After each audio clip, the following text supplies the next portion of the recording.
Hello friends, இன்னைக்கு எனக்கு ரொம்பவும் பிடிச்ச மரியாதைக்குரிய இயக்குனர் லக்ஷ்மி ராமகிருஷ்ணன் அவர்களை பற்றி தான் பேச போகிறேன்.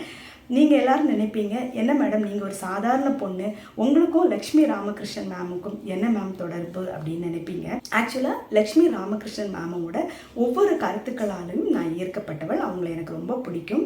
அது மட்டும் இல்லாமல் மேமை ஃபாலோ பண்ணுற லட்சக்கணக்கான பெண்களில் நானும் எக்ஸ் தளத்தில் ஒருத்தி. என்னோட எல்லா மோஸ்ட் ஆஃப் த போஸ்ட் நான் ஏதாவது அவங்கள்ட்ட கேட்டிருந்தேன்னா அது எனக்கு அவங்க ரிப்ளை பண்ணியிருக்காங்க. அது மட்டும் இல்லாமல் நான் என்னோட பிளாகில் ஒரு கதை எழுதியிருந்தேன். அதாவது ஒரு ஆர்டிக்கிள் உமன் சம்மந்தமாக நான் போட்டிருந்தேன். அப்போது மேடம்கிட்ட நான் ரிக்வஸ்ட் பண்ணேன், மேம் என்னோட பிளாகில் நான் ஒரு ஆர்டிக்கிள் உமன் சம்மந்தமாக எழுதியிருக்கேன், நீங்கள் பார்த்துட்டு உங்களோட கமெண்ட்ஸ் எனக்கு சொல்ல முடியுமான்னு கேட்டப்ப கொஞ்சம் கூட தயக்கமும் இல்லாமல் நான் நிறைய பேர் லட்சக்கணக்கான பேர் அவங்கள ஃபாலோ பண்ணுறாங்க, அதில் நான் ஒரு பெண்மணி, என்னோட ஒரு வார்த்தைக்காக அவங்க என்னோட பிளாகில் போய் என்னோட அந்த ஆர்டிக்கிளை பார்த்துட்டு எனக்கு நீங்கள் ரொம்ப நல்லா எழுதியிருக்கீங்க அப்படின்னு ஒரு பாசிட்டிவ் கமெண்ட்டும் கொடுத்தாங்க. அவங்க எப்போவுமே பார்த்தீங்கன்னா லக்ஷ்மி ராமகிருஷ்ணன் மேம் எளிமையான பெண்களோட பழகக்கூடியவங்க. அது மட்டும் இல்லாமல் அவங்க கருத்துக்கள் நிறைய விஷயங்கள் என்னோட கருத்தோட ஒத்துருக்கு. அதனால எனக்கு அவங்கள ரொம்ப பிடிக்கும். அது மட்டும் இல்லாமல் கோர்சரால் உமன் ஹெல்த் சம்மந்தமாக நான் ஒரு கோர்ஸ் முடிச்சிருந்தேன். மேம் அதை முடிச்சுட்டு எக்ஸ் தளத்தில் பதிவு பண்ணியிருந்தாங்க. அப்போ நான் மேம் நானும் அதே ஒரு கோர்ஸை முடிச்சிருக்கேன் அப்படின்னு சொன்னப்போ எங்களுக்குள்ள அந்த பர்டிகுலர் கோர்ஸை பற்றி சில உரையாடல்களும் நடந்தது.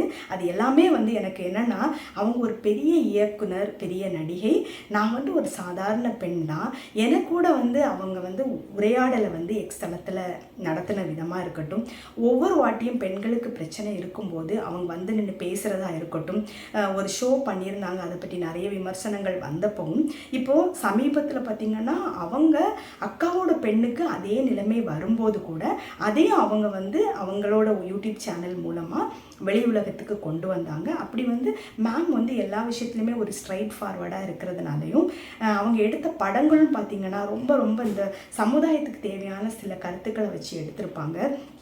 அது மட்டும் இல்லாமல் நிறைய விஷயங்கள், முக்கியமான சமூகம் சார்ந்த விஷயத்தில் ஒரு அக்கறை உள்ள ஒரு பெண்மணியாக நான் அவங்கள பார்க்குறேன். கண்டிப்பாக மேம் இந்த வீடியோ பார்க்கணுன்னு நான் நினைக்கிறேன். மேடமை நான் இதுவரைக்கும் நேரில் சந்தித்தது கிடையாது. அதுக்கான வாய்ப்பு கிடைச்சதுன்னா நான் கண்டிப்பாக சந்தோஷப்படுவேன். லக்ஷ்மி மேம் பற்றி இந்த வீடியோ எதுக்காக போடுறேன்னா, எனக்கு அவங்க மேலே உள்ள ஒரு மதிப்பையும் மரியாதையும் நான் அந்த இடத்துல காமிக்கணும். ஏன்னா எனக்கு எக்ஸ் தளத்தில் அந்த பதில் கொடுத்ததே நான் ஒரு பெரிய பாக்கியமாக நினைக்கிறேன்.